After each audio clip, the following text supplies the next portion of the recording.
My name is Nirmal Sharma, and I was born in Varanasi, India. Okay. And Varanasi is a city of Shiva, and I happened to be born in front of my house was right in front of the most famous Shiva temple in Varanasi. Wow. It's called Kashi Vishwanath. Golden Temple is a Shiva temple. Mm-hmm. So from my childhood, I used to go play in the temple. Actually, my house is almost like inside the temple, in the heart of the temple. So I could feel all the bells ringing, from 4 in the morning till midnight, every day since I was born. So I was infused with the energy of Shiva from the, childhood without knowing. And I used to go play in the temple every opportunity I get, right? That was like our playground. And I used to go play with the Shiva Lingam. I got very attached to the Shiva, Just the energy singing, loud. Wow. So I became a Shiva kid, without realizing. And so when I met Babaji, actually when I saw this picture of Babaji, I was immediately drawn to it. It was a black and white picture as if I've known him forever. I never met him, but I saw this in Palo Alto in somebody's house, and I said, "Who is this?" They said, "Oh, this is Babaji, Mahavtar Babaji." And I said, "I know him. Where is he? I want to meet him." They said, "No, you cannot go because he's, not accessible to everybody. He's in the Himalayas." And they wanted to qualify me if that I was a genuine devotee. Yes. And so they say you have talked to a president of the Samaj who is no longer living in Toby Clark. So I met him and I said, so I want to go see Babaji. And he said, "Why do you want to go see Babaji?" I said, "I happen to be from India. I want to go, meet him and my family, see my family." I was very drawn to him. And then they said there's a small group here in San Francisco. They sing Aarti every, Sunday. So I went up there, and immediately when I heard the music that they were playing in Aarti, it's like I've done that before 100,000 times. And without even knowing the words, I started singing along with them. And these guys said, "Oh, you come from Haidakhandi? Come here." And I said, No, I didn't come from Haidakhandi, but I had the Shiva energy in me. So I was singing loud, and I took their Aarti sheet, and I went home and memorized it. Then I became really part of their group, started singing, every opportunity I get, Of course, I was singing in my apartment. One of my neighbors told my wife when we got married, this is before I was married. So I was singing the whole time that I was in the apartment, From morning I wake up, I'll be singing, walking around, doing my homework, whatever I'm doing, So after we got married, I had a Vietnamese neighbor. She was telling my wife, "This guy is like singing all the time."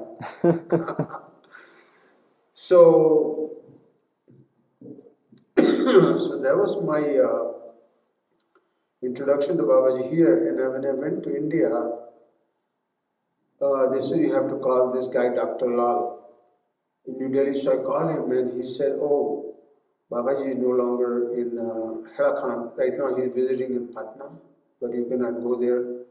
Westerners are not allowed." I said, "I'm not a Westerner.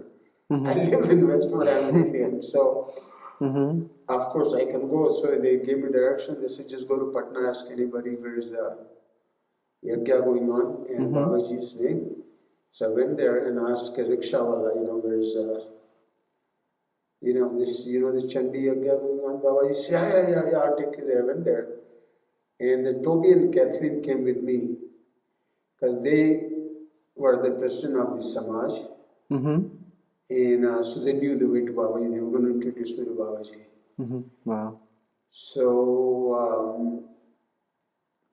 when we went there, then one Nepali guy came on running and he said, "Oh, Babaji knew that you guys are coming, so he made an arrangement for you to take a bath, there's hot water. It was like 3 o'clock in the afternoon. Babaji is resting. You come in the evening. You guys take a bath and rest." So we were shocked. Of course, I had written to Babaji before going there that I wanted to come, but Mm-hmm. You know, he didn't know we were coming on this train this time, but Babaji knew exactly, you know, somebody was coming, you know. So he could tell, you know, somebody's coming to see him, you know, he could see everything. Mm-hmm. So in the evening, then in India, my mother and my two younger brothers joined me, and we all went to Patna together. So we were four of us, and then we started escorting these guys, you know, Toby and Kathleen. They were supposed to take me to Babaji. Now I started. You were escorting him. And there was no place in the train for these guys because we didn't have reservation. Mm-hmm. So these guys have to get on top where we put the luggage, you know. Yeah. Yeah, because we wanted to go. Mm-hmm. Right then and there. We didn't want to wait, you know, for the next train or reservation. We had to go immediately, you know. So we got there, and in the evening, my mother was like about 5 feet tall, and she bought this huge mala for Babaji. Mm-hmm. We went there were like thousands of people singing, you know, chanting. Wow. And Babaji was way back there in the room. So this guy somehow, because we made an appointment come in the evening, he came out running. It's okay, wait, I tell Babaji. He went into Babaji. So Babaji made arrangement for us to go see him. He told people to make a pathway in between, because the people wall to wall. So right in the middle, he said, you know, make a little, you know. Mm-hmm.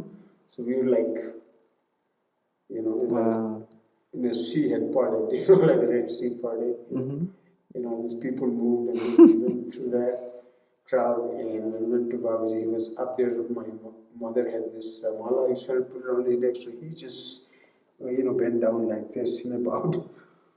Wow. So that, you know, my mother could put the mala, so you can see the humility, you know. Mm-hmm.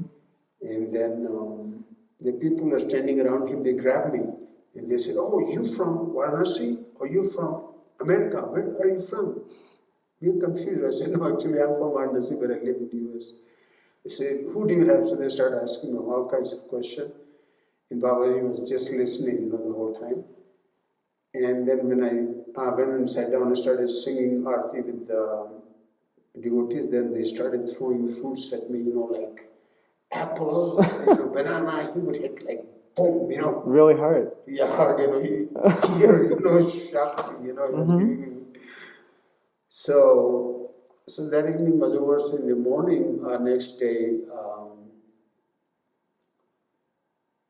in the evening, he said, come for Havan in the morning, have fire ceremony. So I participated with him, you know, for the fire ceremony. And then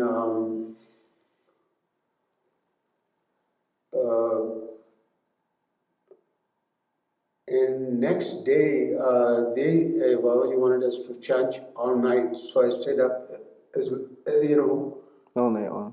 Yeah. Yeah, as long as I could, but I could not stay up all night. So in the morning, I was, you know, sleeping in. I was late for the Aarti and the program that was going on. And by the time I got there, there were so many people, I had to sit way in the back. And I started, you know, all of a sudden, you know, I just started crying, just so deep, you know. Mm-hmm.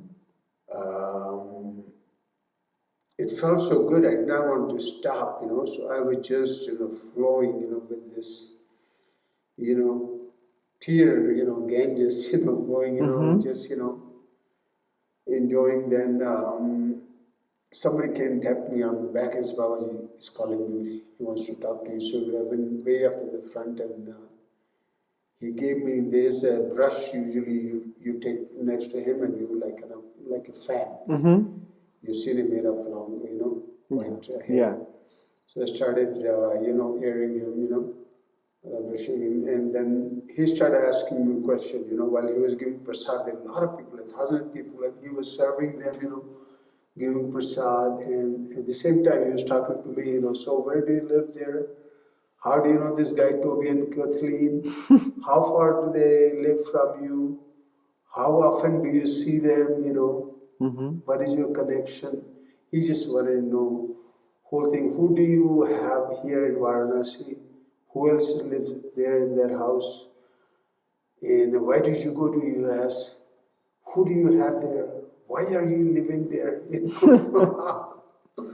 So I had to tell him the whole story that I got a scholarship from the Indian government to study abroad. And but they said, he said, Babaji could, knew everything, about your past, future, before you would say anything.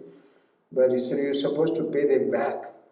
The scholarship, you're supposed to come back, but he did not.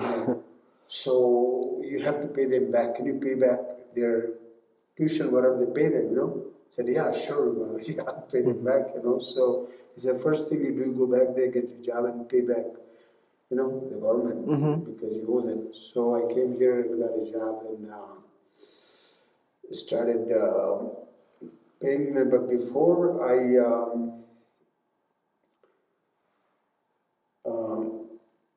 went there, I quit my job. I used to work at Intel, I had a very high-paying job, but when I met Babaji, I quit, So he said, what do you do? So I said, Babaji, I used to work, but now I'm,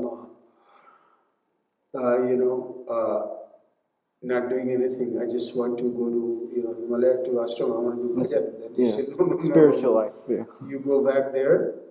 First thing you do, you get a job. He said, you can do your bhajan inside. But I said, I didn't like the people I was working with. So he said, what does work has to do with people? Whatever work you do, you do your work. You do your bhajan, your chanting, whatever inside. It has nothing to do with people, right? You have to do some work, you do your work. So with that, I came back here and I started, the same practice like in Hariakhan.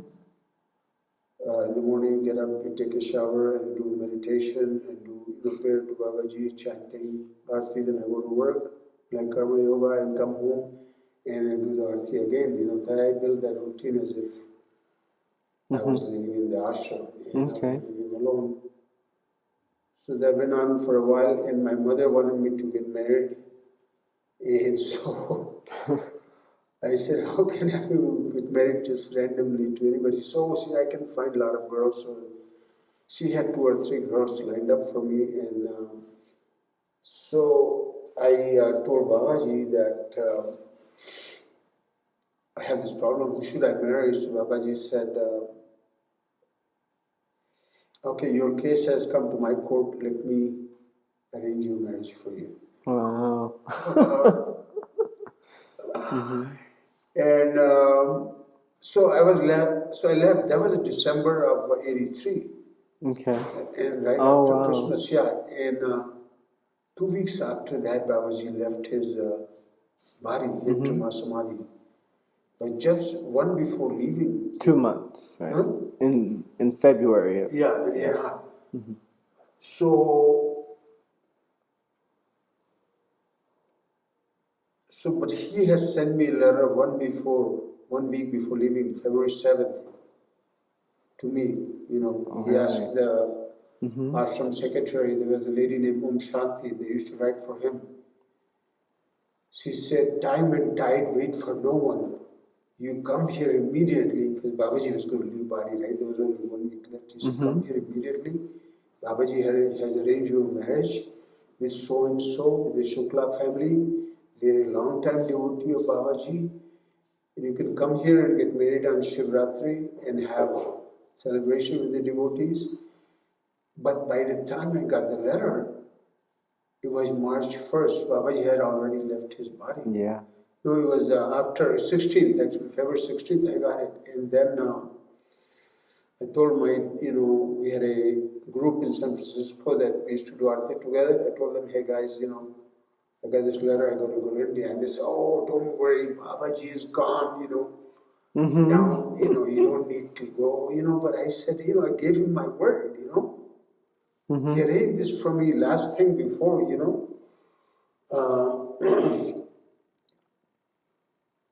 So I took the first flight out and went out there and 2 o'clock in the morning, I knocked on this guy's door, my in-laws, I had their address in Haldwani. And it was like 2 o'clock in the morning, I was singing loud, Om Namah Shivaya, whatever.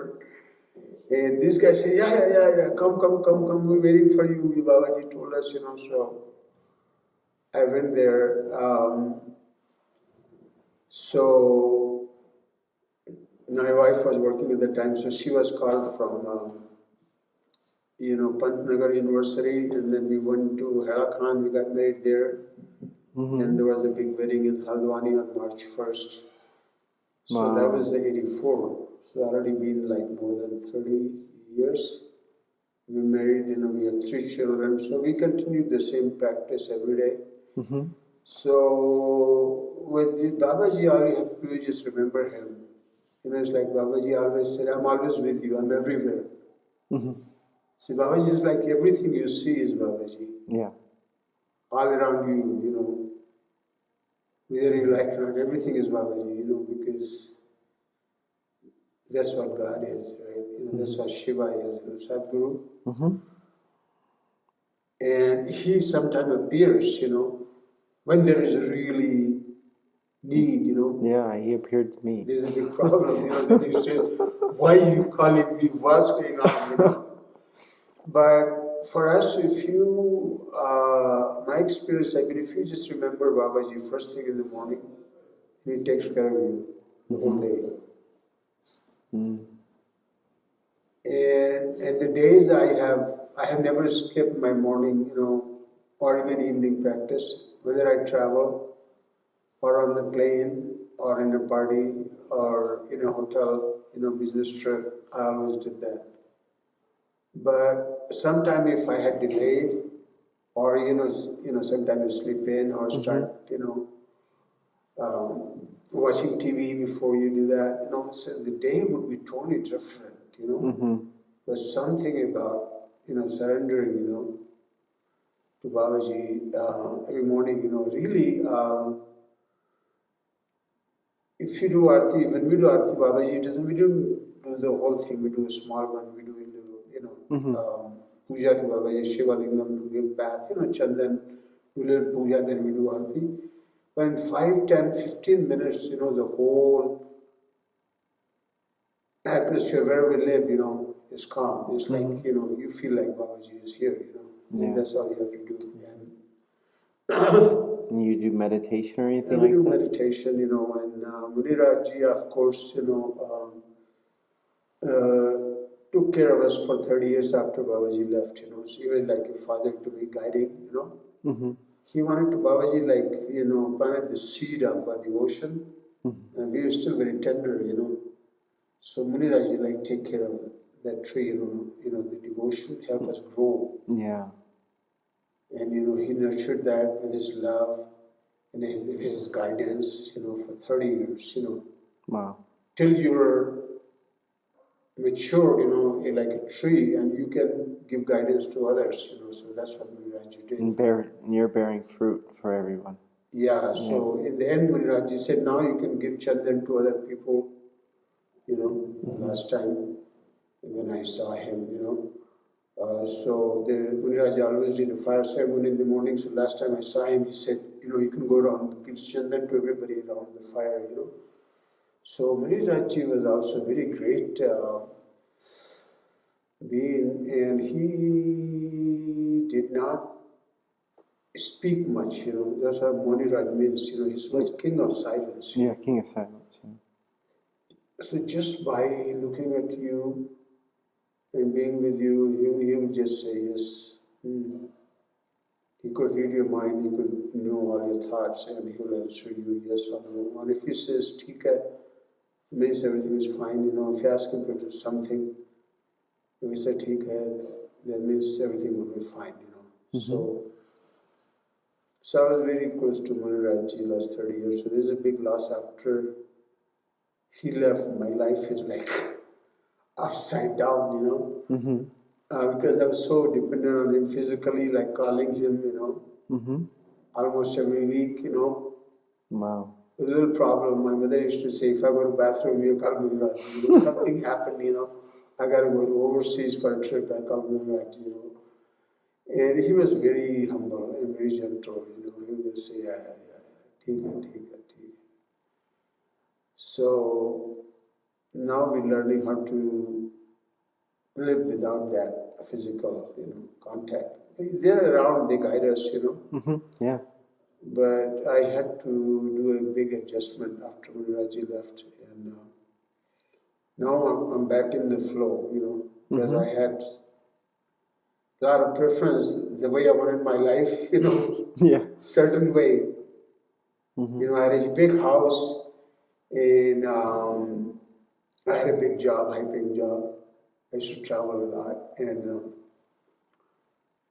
so when I say, what do you need? Why do you need that, So he said, get something smaller. So we were trying to look for a smaller house, downsizing. But after I sold my house, the house I was looking for a smaller one, that one deal fell through. I could not find a house. And then I got so busy trying to find a house, I lost my job. Then I found a job, but it was a contract on the West Coast. So I moved to West Coast. And I still did not have a job. So there was a lot of turmoil. Yeah. And but Muniraj say, you take care of it, because he thinks now you're mature, But I wanted him to take care of every little step like a little kid, But now he said, no, now from here on, you take care of it. But basically, what he was saying that now we've grown up, because he was going to leave, he knew, now just trying to, he's not going to So leave. this is before Before he left, yeah. in Mahasamari, 11, yeah, 1 year before he left. So,